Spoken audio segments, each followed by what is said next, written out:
Greetings, ladies and gentlemen. Welcome to the Citizen Exclusive with your host, Mpoki Thomson. I'm at the European Union office in Dar es Salaam at the Umoja House. With me today is the European Union Managing Director for Africa, Rita Laranjinha. So, welcome to Tanzania. Welcome to Dar es Salaam. Welcome to the Citizen. Thank you so much. My pleasure.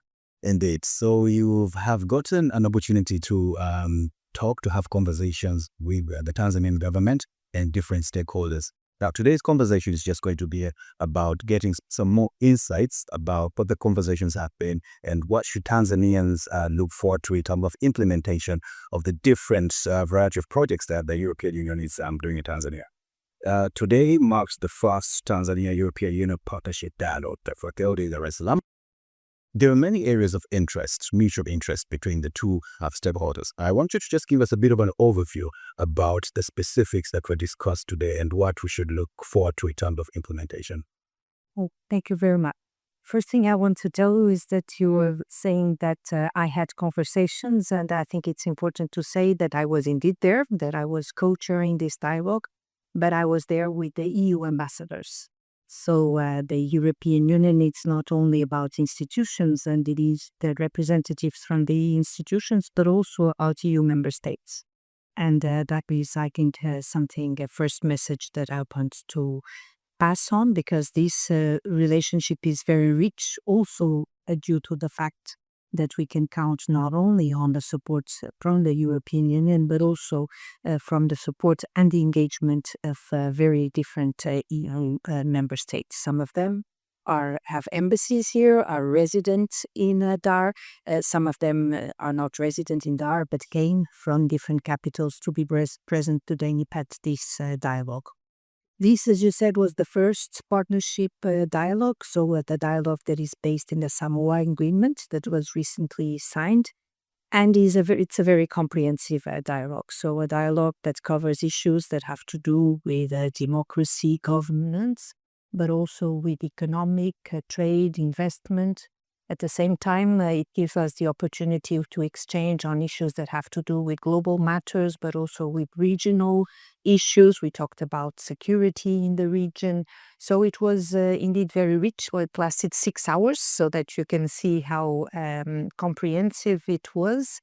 And these dialogues are, of course, based on work that is done on an almost daily basis by the delegation here, the embassy in Brussels, the Ministry of Foreign Affairs, headquarters, ourselves at the External Action Service and the European Commission.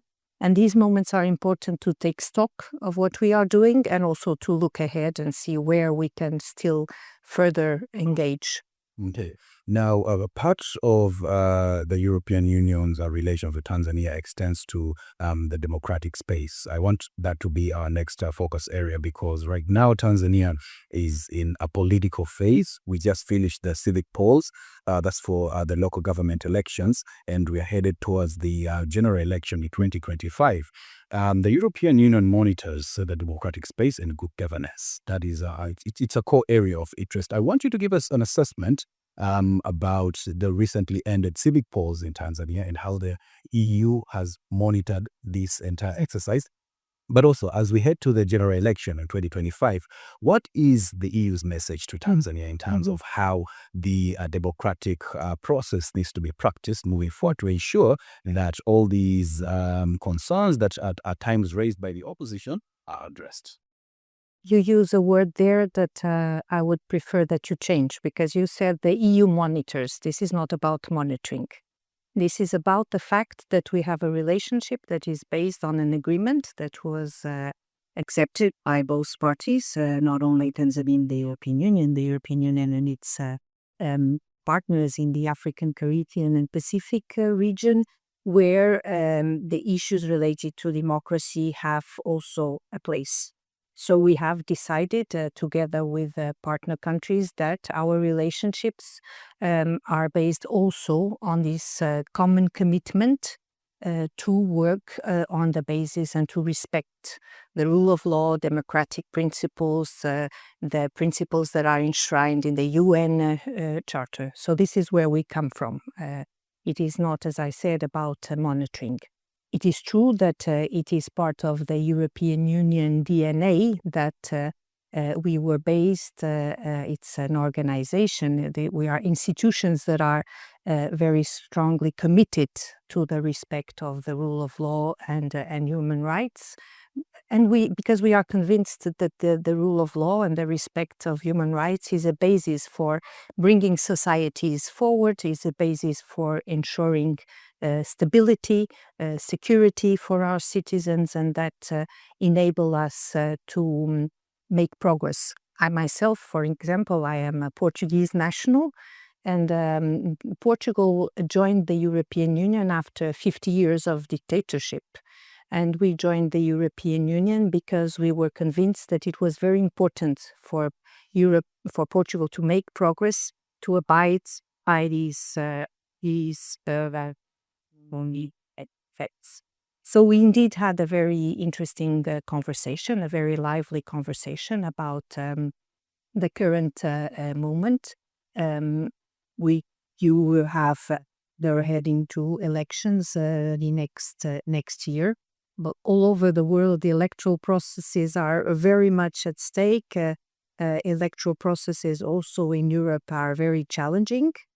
And so it was a conversation between partners, between friends, in which we raised a number of concerns that we have, because we heard the commitments that were made by the government to have credible, transparent elections.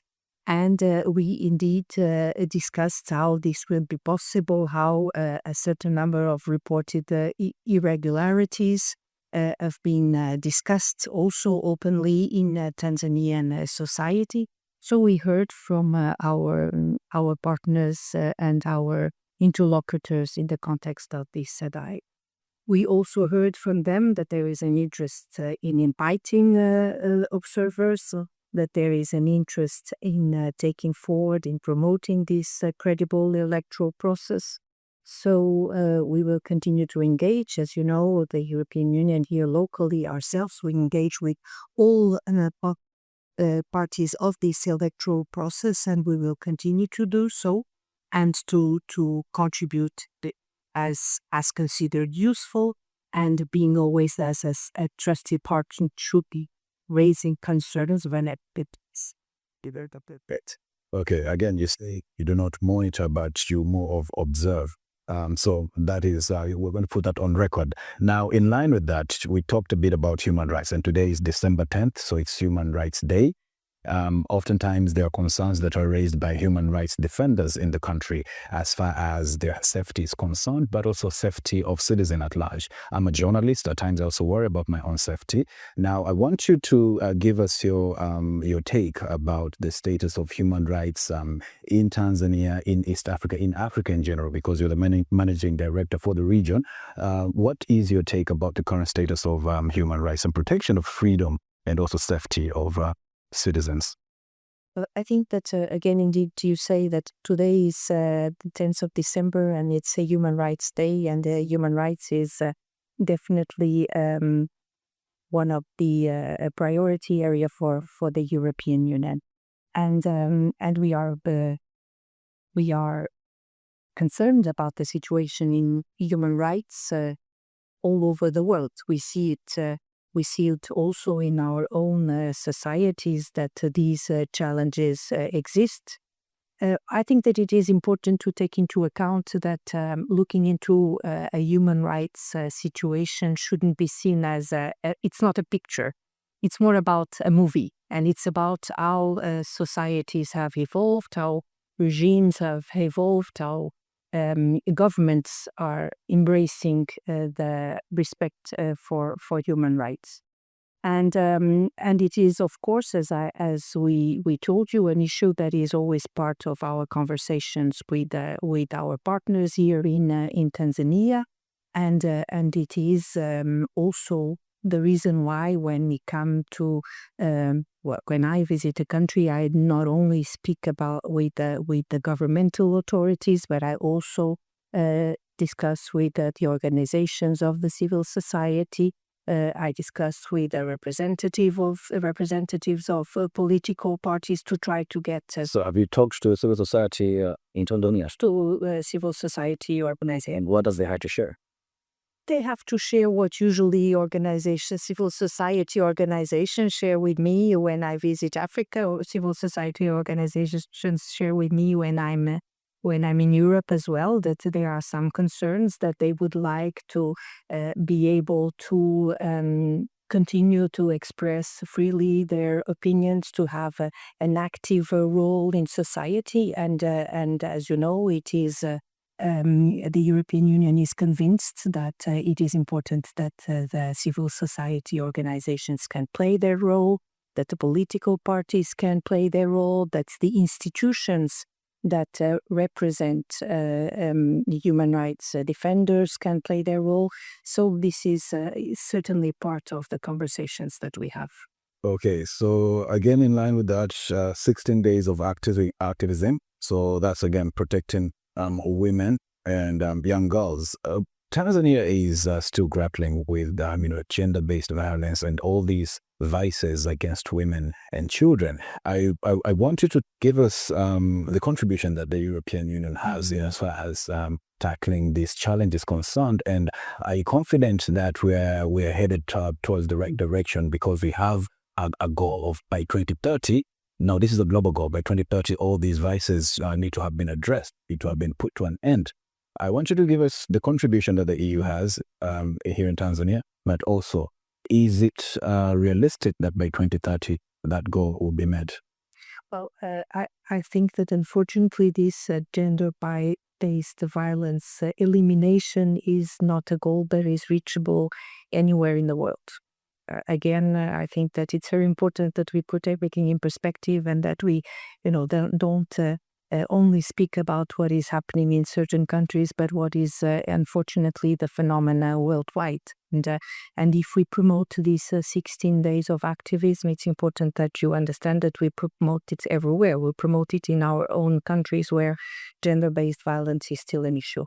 I have to tell you that I will leave Tanzania tomorrow optimistic, because while we were in Zanzibar this weekend, we were part of this event that was related to the presentation, to the signing ceremony of a contract between the European Union and the UN Women to promote girls' empowerment, to combat gender-based violence.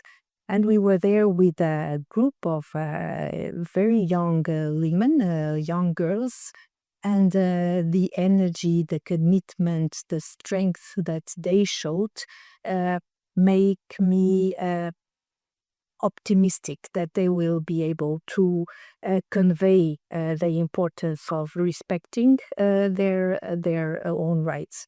We then had an interesting discussion also with the civil society organizations. What can we do better? How should we address the importance also of educating boys? Because it is essential not only that we think about promoting the rights of girls, but to educate boys to accompany girls as they grow, and that they can really take the place in society that they are entitled to. Okay. So now let's move on to fiscal governance, which is a very critical area for Tanzania, but also how the European Union also helps Tanzania develop, because that is tied to the government national budget. So we're currently implementing the 2024-2025 budget, and oftentimes whenever we're in these budget discussions, fiscal policies or fiscal measures that the government takes to ensure that they tackle the economic uncertainties or the economic situation is often a concern. Is the European Union helping Tanzania address any fiscal policies to ensure that if the development partners are helping contribute to the national budget, again, that money is put into good use, and to trim down on all these macro and micro measures that the government tends to look at whenever they're issuing any fiscal regulatory policy? Well, indeed, you're right that the public finance management is absolutely essential. That as we engage in in many programs in different areas. We are convinced that the fact that there is a sound public finance management system is an essential element for our cooperation to be used adequately and for resources to be appropriately used. And so indeed it's an area where the European Union is working together with Tanzania. We have a specific program that is called Finance for Growth. It's a program that focuses on domestic revenue mobilization, that focus on the public finance management, on access to finance and the development of the financial sector. So it is an area where we do training, where we accompany the administration to make sure that there can be progress and a better consolidated fiscal system. Okay, so when we talk about the national budget and then also how the government now is able to get the money to support the budget, development partners, the European Union included, are part and parcel of, some of the people that we engage with. Now, this brings this narrative or perception of dependence, and oftentimes developing countries, Tanzania included, are seen as countries that are not economically independent for many years. We just marked 63 years of independence for Tanzania mainland, and we're still dependent on development partners to support our budget. Is the European Union satisfied with the development level and us as a country leading towards being economically autonomous and not depending on support and aid? Do you think that whenever year in, year out, the EU and the Western countries and all these other development partners continue to support, to give money, and little progress is made, doesn't that perpetuate the situation? First, it's important that we also relate it to the last question, that we are conscious that when the European Union gives what we call budget support, so when it finances the budget of Tanzania and other countries, we do it taking into account a number of indicators that are, in that case, they can use the word monitored, because it is important that we take into account that these indicators are respected and that the financial system can cope with the cooperation that we give.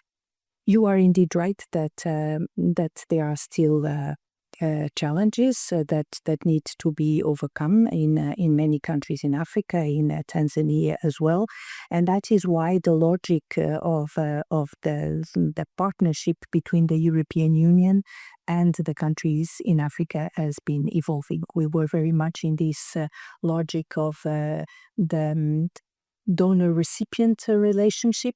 And we have evolved to a different logic that is now a logic much more based on the notion of partnerships.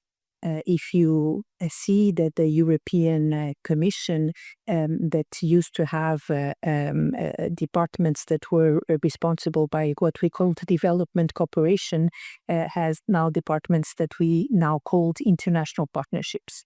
Exactly because this logic has changed, and because we have evolved into a different kind of policy that is strongly based on the fact that we need to engage with our partners to see what are the common interests and the areas where we can more effectively work together, that more ownership is given to our partners, that we engaged more with the private sector, that it is not only an aid-based approach. And as you know, when we bring in the private sector, we bring in a different level of demands and of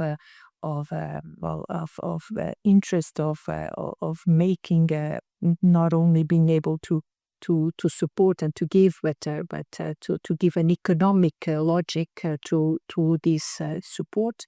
That is why the European Investment Bank is strongly present in Tanzania. It's Tanzania is the country in sub-Saharan Africa that has the highest level of investment by the European Investment Bank.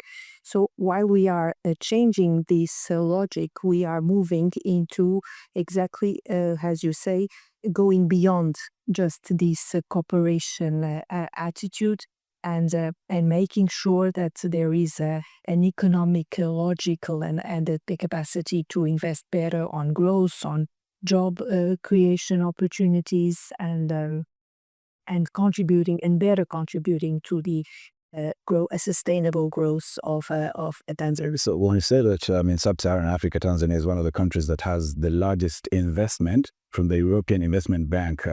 Investment is synonymous with debt as well.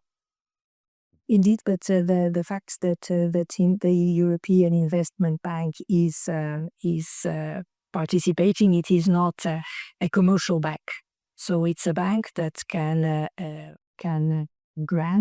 give grants and loans in conditions that are much more favorable, in concessional that are much more favorable than a commercial bank would give.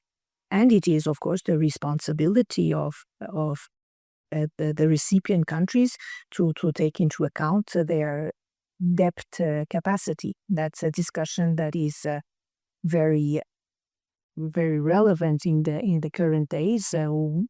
How do countries cope with the different levels of debt? It's a discussion that we also have at the European Union. So at the moment, Tanzania seems to be in a good debt situation. We can service the debt. That is the takeaway.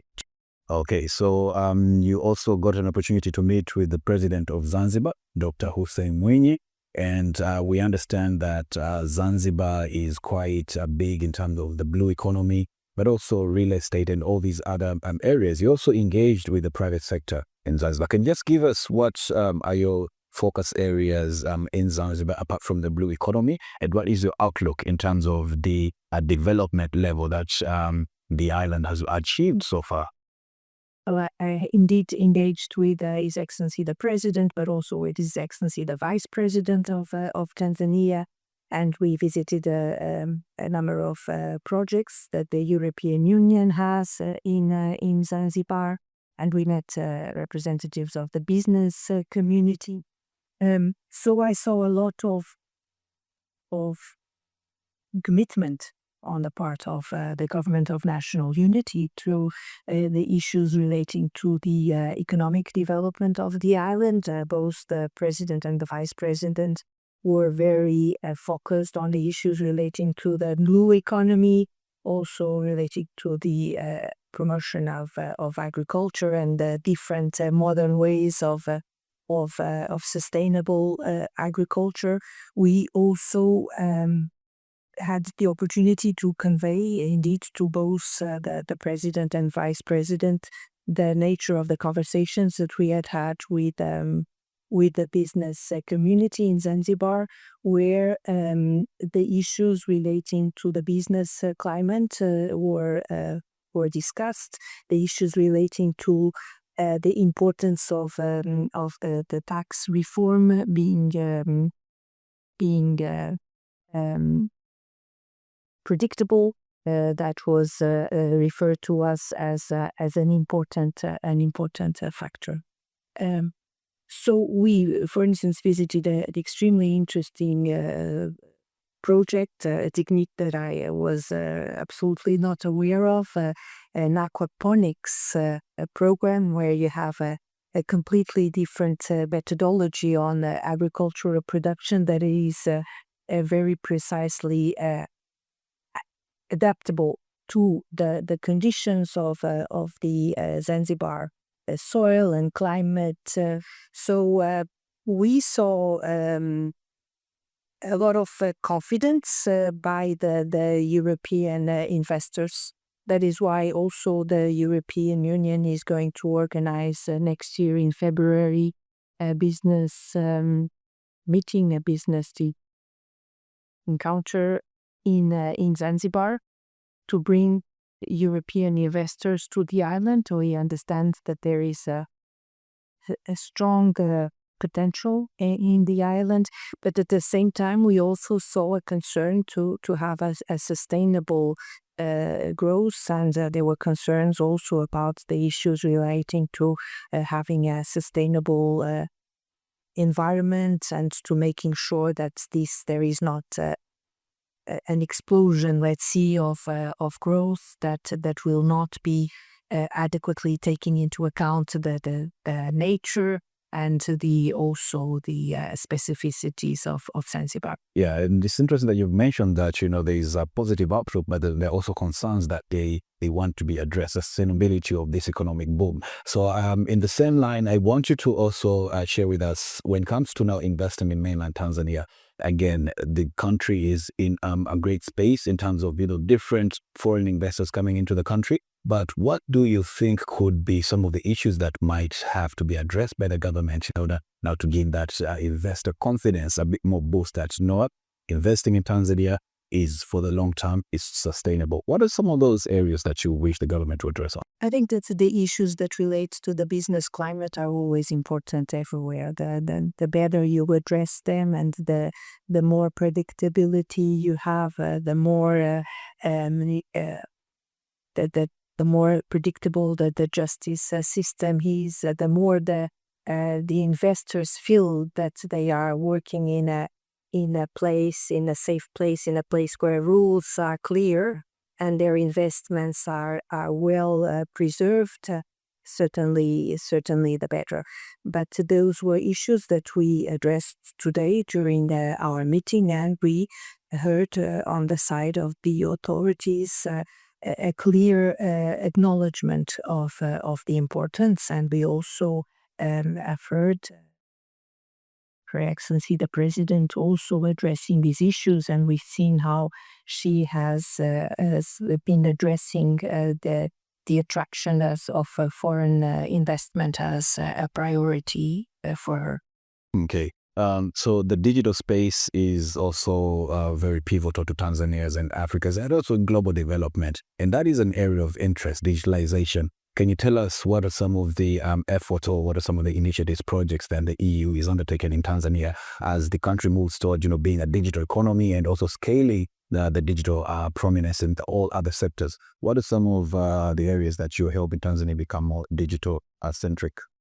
Indeed, digital transition is a main objective of the European Union in its relations with its partners. We have the Global Gateway Initiative that is exactly destined to bring us together.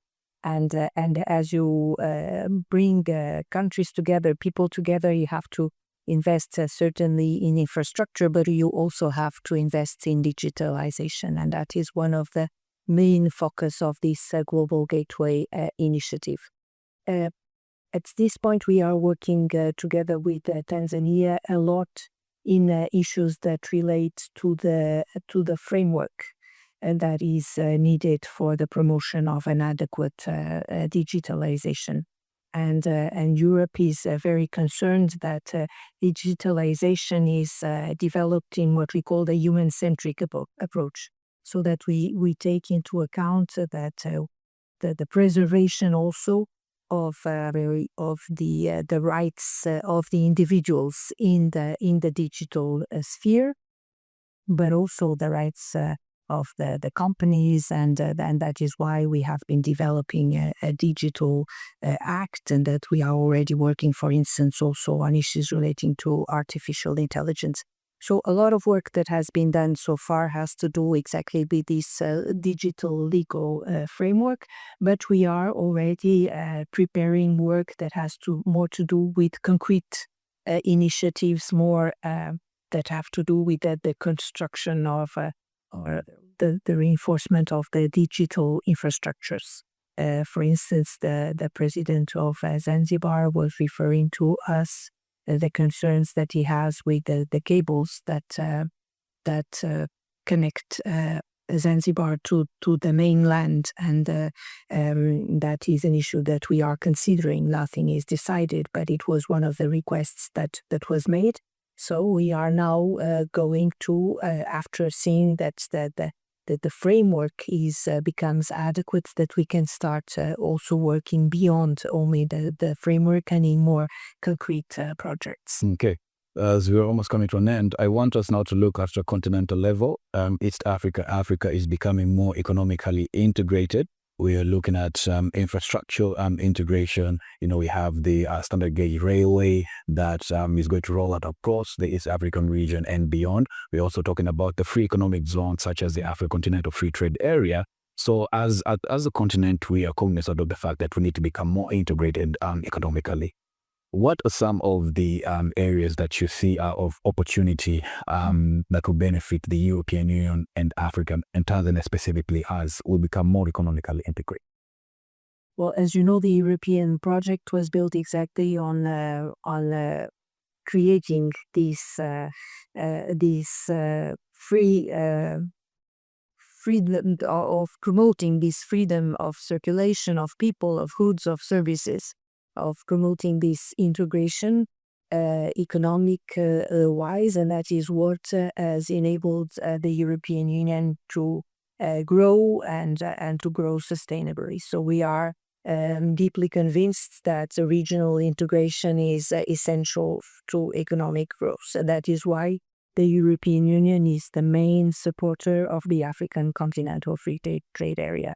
We have a very significant number of projects to support the implementation of this Africa Continental Free Trade Area, and at the same time we have been promoting these agreements that are more regionally focused in that regard, and one in the Eastern African region, among others. We will continue to work. There was a discussion that was today that took place during the partnership dialogue, and our Tanzanian interlocutors conveyed the interests to move forward in the discussions of the participation of Tanzania on this EPA agreement, this economic partnership agreement. We are convinced, and then the figures show it to us in as they see a number of these EPAs that have been signed with other partner countries in Africa, that the level of exports and imports from Europe and our partner countries is increasing. It's not an immediate consequence. There's an adaptation that is needed, as always happens in what regards economic integration. But that is why there are also programs and that the European Union has to complement and to support the different economies to better profit from the advantages of such agreements. Okay, well, Rita, we'll end on that note. It's been a pleasure talking to you. Okay, you were with me, Mpoki Thomson, for the Citizen Exclusive. We were with the European Union Managing Director for Africa, Rita Laranjinha, here in Dar es Salaam. Until next time, bye-bye.